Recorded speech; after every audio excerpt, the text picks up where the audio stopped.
বলো না কোথায় ছিলে আমাকে একা ফেলে, তুমি কি জানো না এমনি করে একদিন দেখা না হলে, একদিন দেখা না হলে।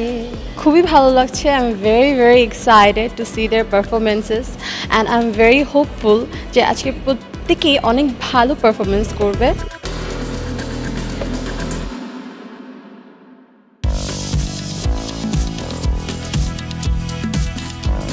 এনরিচমেন্ট আমাদের কালচার যে ব্যাকগ্রাউন্ড বাংলাদেশের, সো এই জিনিসটা কিন্তু ওরা বাংলাদেশকে যখন রিপ্রেজেন্ট করবে এই জিনিসগুলো অটোমেটিক্যালি কিন্তু মানুষ পৃথিবীর বহির্বিশ্ব আমাদেরকে দেখতে পাবে। কারণ বাংলাদেশ এখন কিন্তু যতই বলি প্রধানমন্ত্রীর কল্যাণে কিন্তু বাংলাদেশ এখন সবার কাছেই পরিচিত, সাথে ক্রিকেট আছে। সেখানে যদি আমাদের এই কালচারাল ব্যাকগ্রাউন্ডটাও যখন উপস্থাপিত হবে তখন বুঝতে পারবে যে আসলে আমরা কত এনরিচ।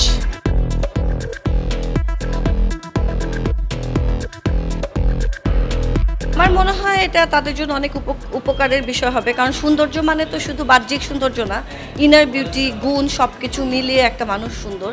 তো আমার মনে হয় এই প্রতিযোগিতায় যারা অংশগ্রহণ করেছে তাদের এই গ্রুমিং সেশন বা এই যে যাত্রাটা, এই যাত্রাটা ভবিষ্যতে তাদের বেড়ে ওঠার জন্য সহায়তা করবে। ভালো মতো আসলে কাজ করা যাবে, কারণ আমাদের মেন্টালিটি একরকম হবে, কারণ আমরা অলমোস্ট সবাই সেম এজের মধ্যে।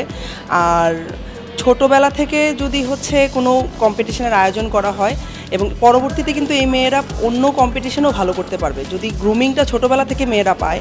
মেয়েরা হোক ছেলেরা হোক, ছোটোবেলা থেকে পেলে বড় হয়ে তাদের জন্য পথ চলাটা সহজ হয়। তারা এই কম্পিটিশন থেকে অনেক কিছু শিখতে পারবে, কারণ আমাদের প্রশ্ন, আমাদের মেন্টরিং হয়েছে এগুলির মধ্যে দিয়ে কোন বিষয়গুলি তাদের জীবনে গুরুত্ব পাবে।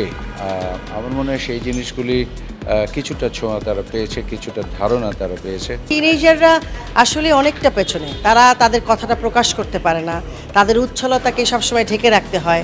সেই হিসেবে তো আমাদের বাংলাদেশে এখন বাচ্চারা খেলার জন্য ভালো মাঠ নাই, তারপরেও খেলাধুলায় আসতেছে সবাই। কিন্তু যদি মাঠ থাকতো বা আরও যদি ক্ষেত্র তৈরি হতো তাহলে কিন্তু আমাদের টিনেজাররা অনেক বেশি বিকশিত হতো। এই 30 বছরে কিন্তু পৃথিবী বদলে গেছে, আমাদের চিন্তা ধারণা বদলে গেছে। 30 বছর পরে আমরা যদি 9 জন বা 10 জন কন্টেস্ট্যান্টকে নিয়ে মিস টিন ইন্টারন্যাশনাল শুরু করতে পারি, এই প্রজন্ম আগামী 30 বছরে এটিকে নিয়ে যাবে অনেক বড় পরিসরে।